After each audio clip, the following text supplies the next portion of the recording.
welcome to another D. Rich Bible Minute. I am your host, D. Rich. I know today's got us going a little bit different, in a little bit different direction than we normally do. Today's lesson is going to be more of a experience or more of a testimony, I guess. A lot of people in the forums already, we have discussed it. I refer to this as my messenger message or angel story. And this is the area and direction that of town all this took place. I'm going to go and take us to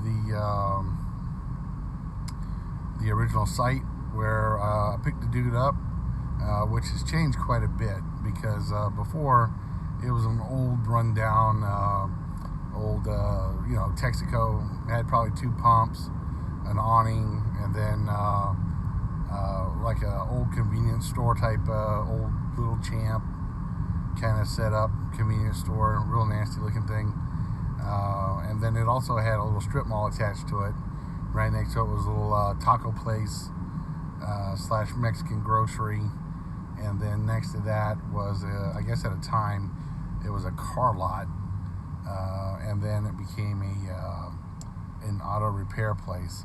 And then at the time, I think this was all in 98, because that was when my mom went back to South Korea. At the time, I was living right where I turned off onto this road here. I was living with my dad. That's my dad's neighborhood we came out of. And we were fighting pretty good. My dad was stressed out pretty good about my mom not being there, and then his added responsibilities with my younger sister at the time, which was probably 10 or 12, and then my older sister doing her thing. So he was, plus, I guess, I don't know what his problem with me specifically was, just somebody to yell at, I guess, I don't know. Bit of a angry drunk type, so there was no real rhyme or reason to a lot of things he did, but anyway, the Sunday night before, we were kicked out, and I had to go live with my uncle, which is where we're headed right now. Or we spent the night at my uncle's. I had just got off work, coming the same direction from when I got off work. It was a Friday. I remember it was very cold.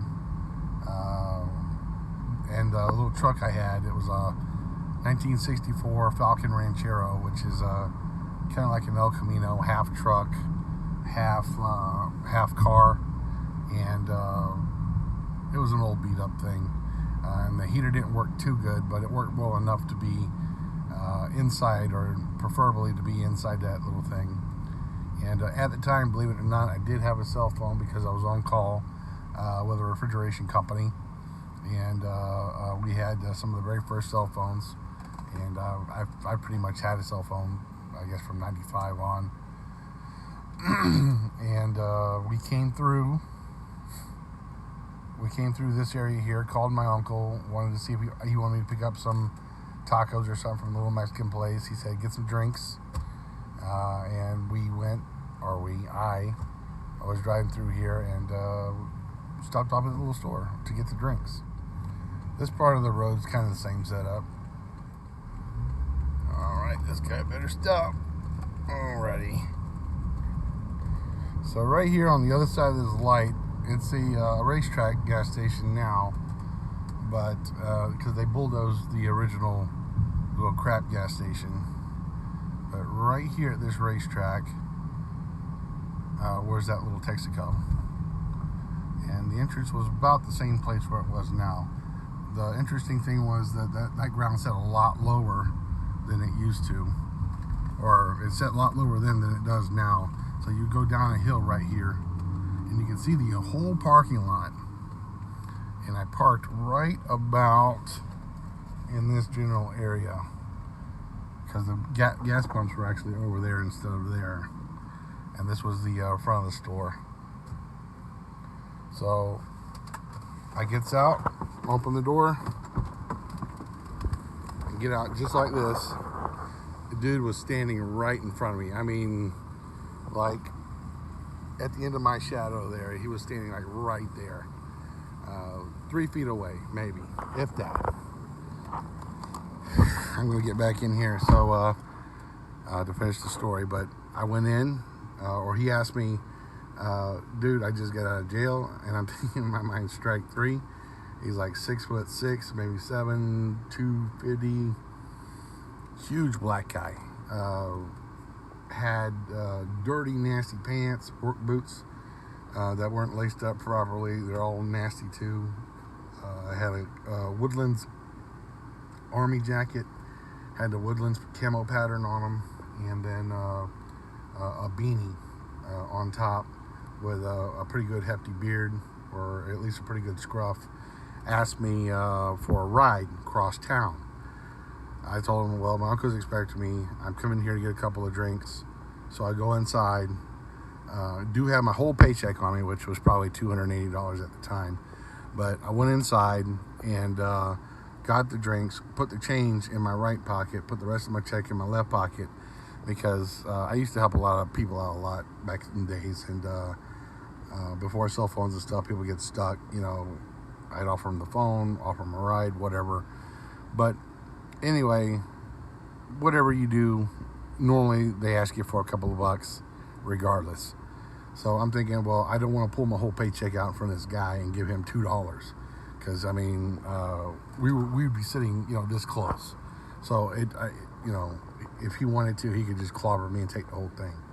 So, and I've had stuff like that happen, so it's not like I'm just being a racist. I've actually been in situations where I've been mugged and beat up, and trying to help people of all kinds of nationalities. So, but anyway, get back out to the car. I can get my seatbelt on here. Hold on a second. Get back out to the car. Dude's waiting on the passenger side, and he's like, well, I'll tell you where to stop and where to go or whatever. And he starts to get into the back of my little pickup truck / car. And I was like, dude, what? It is way too cold for anybody to be back there. Just hop in. And he throws his stuff in the back, gets into the passenger seat, and then we get out. This is about where the entrance was. Actually, the entrance was a little bit further up there. See that driveway right up there? That driveway is where the house was, across the street from the entrance. We get out just like this, and he says, I don't have much time, okay? So I got to make what I got to say count. He's like, I might what you call a fortune teller. I wasn't really religious at the time. I didn't really have a whole lot of knowledge or anything else. But he starts out, I might what you call a fortune teller. Do you want to hear what's in your future? And then I'm like, okay, sure. And that was the last thing I said to him out loud. Seriously. I get into the car, get into the situation, and then he's like, okay, well, let's talk about some of the things that you've done in the past, you've asked in the past. And he starts laying out some of these heartfelt prayers I had as a little kid. I grew up fairly traumatically, in the 70s and 80s. Not so great dad, abusive, drunk, just terrible things. And when I was younger, I did go to church a little bit with my mom, but she was Korean, and they wound up putting us outside of the church because we were a disruption of some kind. I don't know, but the older Koreans didn't like it, so we wound up being outside no matter the temperature, weather, rain, whatever. If it rained, we were in my mom's car, but we would be outside the church, and we'd listen a little bit, but everything was in Korean, so there was no real learning or anything going on there. We just kind of went with my mom. It was more of a daycare thing. But anyway, I knew enough to kind of half-ass pray. So I would plead or pray to God, for my situation or whatever. And this man is reciting my prayers back to me. Ones that simple ones that I still kind of do when I get like really frustrated or in a bind, or just kind of in a spot where you just can't. Just simple prayers, like mercy, Lord mercy, and just over and over.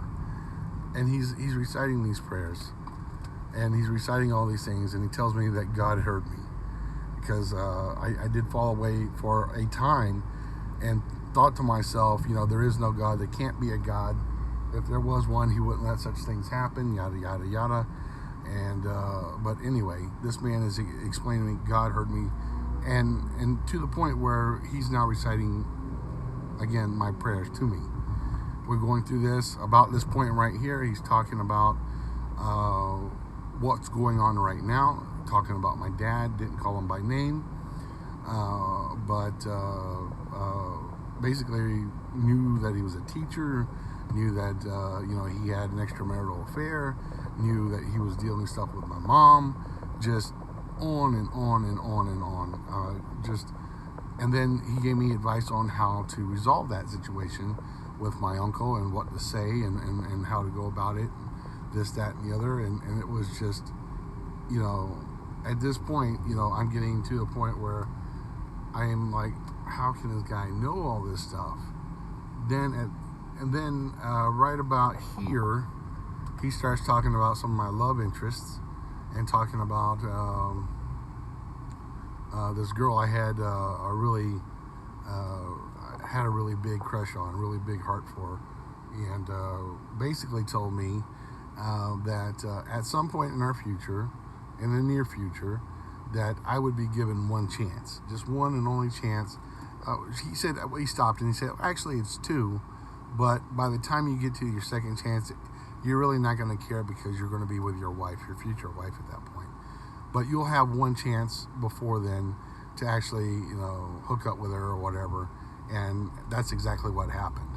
A couple years later, we was doing a singles ministry, or I was doing a singles ministry, and I was dating a couple other different people and stuff. This girl comes up to me. She's like, you kind of,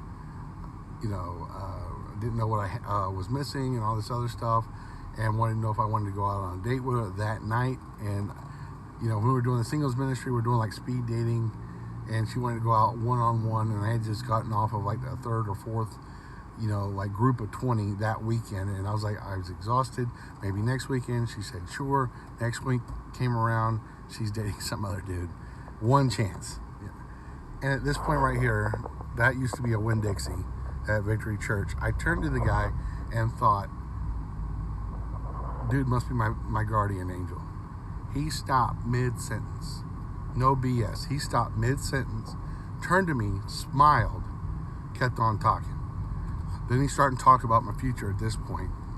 Talking about the prayers that I prayed as a child, how they're going to come true, about the wisdom and the keys to the library of heaven that God's going to give me, and all the different things that I've got in store for my future. And he's like, that's pretty much it. So right here, this is kind of one of them other gas stations. Right here, he's like, this is about far enough. Why don't you go ahead and pull over right here? So I did, just like this. I let him out, and as he got his stuff, he got out and said, oh, and by the way, you know how we are. He's like, you got a couple bucks for me?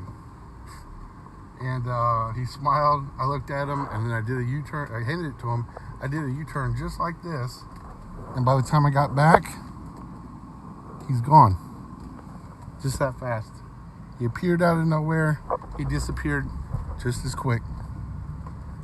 I did a U-turn. It didn't take, I don't know.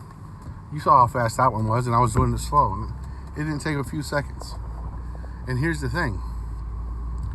If we went this way, the way I'm going now, it's a lot faster. It cuts about, I don't know, 3-4 minutes off that, the route we just went.